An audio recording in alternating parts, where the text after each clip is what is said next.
Salut les amis, ça faisait longtemps que vous l'avez promis et voilà, on va vous faire une FAQ pour que ceux qui ne nous connaissent pas apprennent à nous connaître et que ceux qui nous connaissent déjà sachent un peu où on en est dans notre parcours LTDG parce qu'on a bien évolué depuis 2 ans maintenant. Ouais, même pas que dans notre parcours LTDG, dans notre vie, ce qu'on fait, est-ce que c'est devenu 100% notre métier? Qu'est-ce qu'on fait? Où est-ce qu'on va? Ouais, exactement. Et sur Instagram, on a noté toutes vos questions. Et en fait, on n'a pas lu les questions, c'est-à-dire qu'on les connaît pas, on choisit une question et du coup, on va y répondre comme ça. Allez, c'est parti!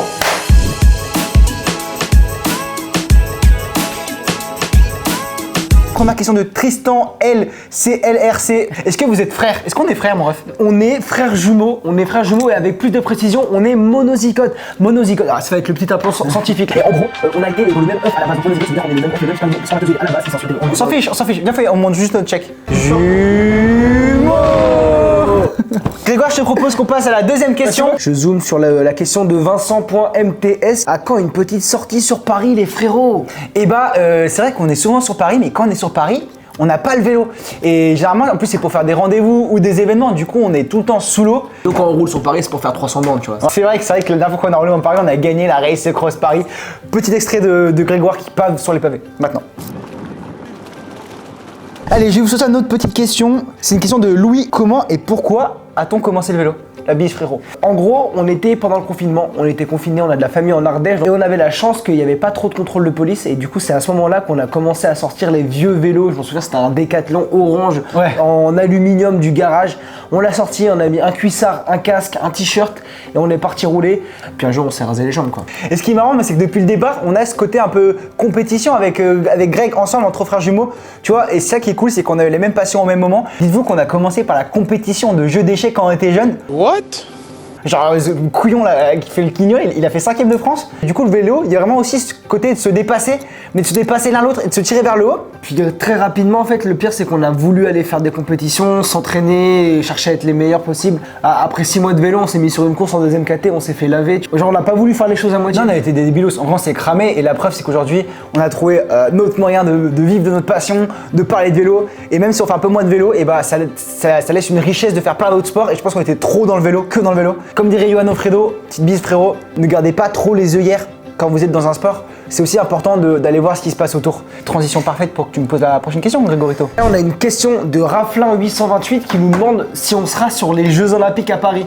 Et bah les amis, ouais, on y sera sûr et on a du très lourd. Il y a un truc qui est signé qui va être incroyable, on va bosser directement pour Paris 2024. Donc LTDG sera sur le terrain à Paris pendant les Jeux Olympiques. On va vous faire vivre ça des comptes de Paris 2024 et aussi de nos comptes. En tant que grand passionné de sport, être sur les Jeux, c'est une consécration, c'est un truc incroyable. On veut vraiment être au plus proche des athlètes, les athlètes français, parce qu'on est des chauvins, on est comme ça. Forcément, pour faire vivre LTDG, pour faire vivre notre création de contenu, il faut que ça passe par des marques qui financent généralement les premiers. Mais vraiment sur les jeux, c'est important pour nous de travailler avec des institutions et pour vraiment rester dans la célébration, dans le kiff, dans la rencontre. Et voilà, l'idée c'est de garder ce rythme, cette dynamique et la mettre sur les JO, juste kiffer pendant 2 semaines et demie. Je ne vais pas trop teaser encore, mais normalement on aura vraiment les meilleurs accès. Les meilleurs accès possibles, en tout cas pour être au contact des athlètes. Et pour vous faire kiffer. Et question là de Jérém Choco, ça va être quoi le score de la finale de la Coupe de France, Grégoire, le 25? Va y avoir, match de l'OL contre Paris. 3-2 pour l'Olympique Lyonnais. On est mené 2-0 jusqu'à la 85e et après il y a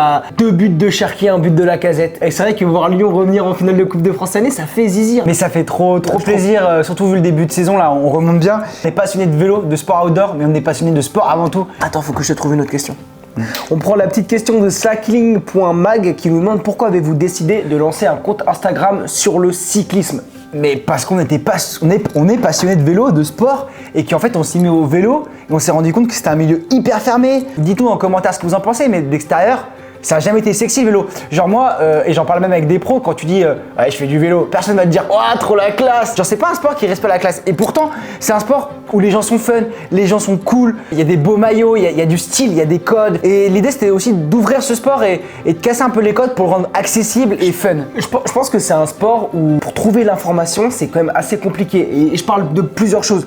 On parle autant de l'information pour aller voir les résultats, savoir ce qui s'est passé pour la course, avoir les images, aussi ça peut être compliqué des fois. Comment s'entraîner, comment commencer le vélo, pourquoi le vélo ça coûte aussi cher, est-ce qu'on est obligé de prendre un vélo à 5 000 € en carbone? Il y a des barrières, c'est compliqué d'accès et c'est très fermé. Et l'idée c'est de le rendre accessible mais j'axis sur ça, de le rendre fun. tout en restant professionnel dans ce qu'on fait, désacraliser ce monde professionnel et le rendre accessible et compréhensible aussi. Parce que allez expliquer à votre pote comment fonctionne le Tour de France. Les règles, ouais. Les règles du Tour de France, il n'a jamais suivi le vélo. Et plus on avance le compte et plus le compte grandit, plus ça prend de la valeur, plus on a envie de faire découvrir d'autres sports. Autant d'aller essayer les sports parce qu'on adore ce côté pratique, mais aussi de faire découvrir les athlètes en fait qui font ce sport et les personnes qui font le sport en général. D'aller voir les athlètes olympiques, d'aller voir un peu de foot, d'aller voir un peu de basket. Et je trouve ça que c'est enrichissant en fait pour tout le monde parce qu'on est les gars qui viennent du vélo, mais on a aussi du coup maintenant cette patte de dire c'est les gars du vélo mais qui peuvent parler d'autres sports. Ça veut dire que quand on va être dans un événement sportif, les gars vont dire c'est les gars du vélo et ça va même contribuer à la popularité du cyclisme. J'ai une petite question et ça va te faire plaisir parce que tu es un puriste. Mathilde Letray qui nous dit est-ce que vous pouvez partager votre playlist? Vous avez grave des bons goûts dans vos stories. Mathilde, c'est le meilleur compliment que tu puisses me faire en ce moment. J'ai déjà ouvert ma playlist. Je suis matrixé par l'album de Bécard, Plus fort, avec notamment le son Plus fort et le son unique aussi qui est exceptionnel, qui te fait juste rendre compte que t'es rien. Et sinon, je suis à donf dans le rap québécois en ce moment. Ça c'est vrai, c'est insupportable dans la caisse parce qu'on fait beaucoup de bornes. Tout le temps ça parle avec un accent québécois, je comprends rien, ça me saoule. Il y a vraiment une vibe un peu entre le rap US mais avec des vibes un peu françaises et tout. Il y a un peu tout qui est mélangé, des fois un peu de reggae sur certains sons. C'est incroyable, je vous invite vraiment à l'écouter. Corias, Loud, vraiment c'est des masterclass. Moi je vais faire plus court que toi, j'ai 3 artistes en ce moment que je ponce. Jossman, Bécard à bloc en ce moment et Bébé Jacques.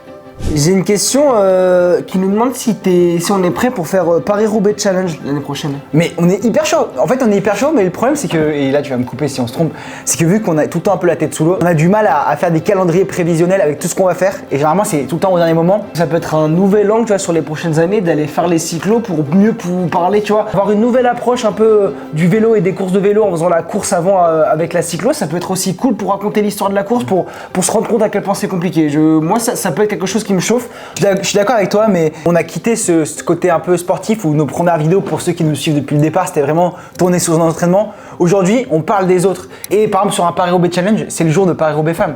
Vous comprendrez que en fait, on a très envie de le faire, mais on a envie de tout faire et qu'à un moment, il faut qu'on fasse des choix. Mais que c'est pas impossible qu'on se retrouve sur certaines cyclos comme Paris-Roubaix Challenge l'année prochaine. Il y a Aya Mister Tonio, un collègue qui nous demande combien de fois tu te LeBron James par semaine? Bah, en vrai, moi j'espérais vraiment le croiser à la NBA et je pensais qu'il allait peut-être venir, tu vois, à Paris. Toi, t'as le match de NBA qui délocalise. 4 fois. Et genre, on a croisé Tony Parker, on a croisé plein de grands joueurs. On est passé 3 ou 4 fois, pas trop loin de croiser LeBron James. Mais c'est pas la question, je crois. Et puis, est-ce que vous avez d'autres défis sportifs? On peut l'annoncer maintenant aussi, mais le 2 décembre, la nuit du 2 décembre, on sera sur la Saint-Élion. 92 km de trail. Entre Saint-Étienne et Lyon, ce qui est le plus dur à gérer, c'est le froid, le terrain glissant. C'est Scott qui va nous accompagner sur ce projet et ça va être folie. Et c'est important pour nous d'aller faire d'autres sports. Et comme on dit souvent, nous, quand on va dans un autre sport, il faut qu'on le pratique. Il y a encore beaucoup de travail techniquement, de renforcement musculaire. J'ai la hanche qui sort et tout. Non, c'est traumatisant comme sport. C'est super important pour nous de découvrir les sports par le spectre de la pratique. Est-ce que vous allez voir le Tour de France sur place? Ah non, moi qu'à la télé. Ah, moi aussi. En vrai, même s'il place à côté de la maison, j'y vais pas moi. Ouais. Le mec, il passe en lycra, on les voit 30 secondes et tout. Ouais, Non, oui. ouais, non. Non. Mais bien sûr qu'on y sera, c'est notre event de l'année, on est fan de vélo. Pour nous, le Tour de France, c'est ce qui fait vivre notre année, c'est ce qui fait vivre le rythme. Ça fait 1 an qu'on se bat pour organiser le meilleur plan possible. Et c'est pas facile, les amis, vraiment. Il faut trouver à la fois les budgets pour t'accompagner, faut trouver l'angle parfait. Les accès, les droits d'image aussi. Et du coup, ça fait un an, 6 mois qu'on se bat pour organiser un beau Tour de France. Ça va être vraiment incroyable. Normalement, on y sera les 3 semaines sur place, donc on va pouvoir se croiser dans l'école, au bord des routes, au départ et aux arrivées. Le monde entier est concentré sur notre sport, le vélo, pendant l'espace de 3 semaines. On vous rencontrer vous sur place. Ouais, c'est le but, comme d'habitude. Tourner sport et public, et ça c'est pour ça qu'on se bat. Ça va être une pizza 4 C'est pour ça, fromages, là, on est le 8 mai, alors on tourne et on est en train d'essayer de se dire qu'il faut qu'on se calme un peu parce que je sens déjà que là ça commence à tirer. Si on se pose pas maintenant, après l'été, on va pas pouvoir assumer tous les trucs énormes qu'on vous prépare. Et moi j'ai une dernière question pour conclure. Vous envisagez quoi pour l'avenir proche ou plus lointain? Plus long terme, déjà on a vraiment cet enchaînement Tour de France, Jeux Olympiques. Non mais ça c'est à court terme, frère. Oui, bah justement, qui va nous fatiguer, justement. Mais tu peux me laisser terminer? Non, je suis en train de poser le contexte. Et du coup, donc cet enchaînement là, l'été va être très costaud. J'ai et pas trop ton style avec les lunettes sur les casquettes. On va prendre le temps, je pense, de se poser après ça, genre en septembre, octobre, pour savoir où on veut vraiment aller, comment ça va évoluer. Essayer de stabiliser aussi un peu. Mais en tout cas, nous, on se voit vraiment comme des créateurs de contenu qui viennent du vélo, qui sont spécialisés vélo. Fan de sport. Mais qui sont fans de sport et qui ont la faculté d'aller voir pas mal de sports. Tous les sports nous font kiffer, mais on adore la montagne, tu vois, quand même. Les sports de montagne, tout ce qui est les sports ski alpin, le trail, tout ça, la rando, c'est vraiment les sports qui nous font kiffer. Après, je pense que si on a une palette qui peut aller du trail au football, bah nous ça nous fait kiffer, tu vois. On a chopé un créneau, je pense que c'est cool, on est hyper content, mais on a envie de faire perdurer ça par des nouveaux projets, aller chercher peut-être des projets plus gros, qui prennent plus de temps. Peut-être plus produits aussi des fois. Plus produits, tu vois, à ramener. C'est pour ça qu'on travaille avec Alex qui est derrière cette année, on a un vidéaste. Allez suivre sur Instagram, il fait un travail de ouf et il nous aide énormément sur toute la partie YouTube. Et c'est vraiment ce vers quoi on veut se tourner, vers un développement de LTDG en tant que média et aussi en tant que personne individuelle créateur de contenu pour continuer à faire ce que l'on fait, aller à la rencontre des athlètes, des sports. Fédérer aussi. Moi je me vois bien créer des événements pour rassembler les gens, des trucs qui n'ont jamais été faits. On a pas mal d'idées. On est suivi par pas mal de monde qui peuvent potentiellement nous aider à mettre en place. On a plein d'idées, on a plein d'ambitions. On a le temps. Ça fait qu'1 an et demi qu'on fait ça et on a plein d'idées encore. Et du coup, ce qui va être important pour nous, c'est que ce rythme qu'on a aujourd'hui, là, d'aller tout le temps à droite, à gauche, de bosser tous les jours, on prend pas de week-end et tout, ça va pas durer 50 ans. Il faut qu'on trouve le moyen de cadrer des projets, ce qu'on veut faire sur une année et pour vous proposer des contenus de qualité et fou. En tout cas, voilà, petite FAQ pour répondre à toutes vos questions. Je pense que c'était important de faire le point maintenant parce que en 1 an, le média a explosé. On est à 50 000 abonnés sur Instagram, 40 000 abonnés sur TikTok, 15 000 sur YouTube. Et posez peut-être vos questions, peut-être qu'on y répondra à certaines questions dans les commentaires. Ah, toi ou alors on les gardera pour une prochaine FAQ. En tout cas, on a kiffé faire ça. Abonnez-vous, il y aura de gros projets sur le Tour de France, des vidéos YouTube vont énormément sortir. On a vraiment à cœur de développer aussi cette partie-là et pas rester que sur Instagram et TikTok. Vous me laissez le mot de la fin? Bah vas-y, attends, je te le prends. Ah, je le jette en l'air, hop, je te le remets dans la bouche. Tadej Pogacar gagnera le Tour de France.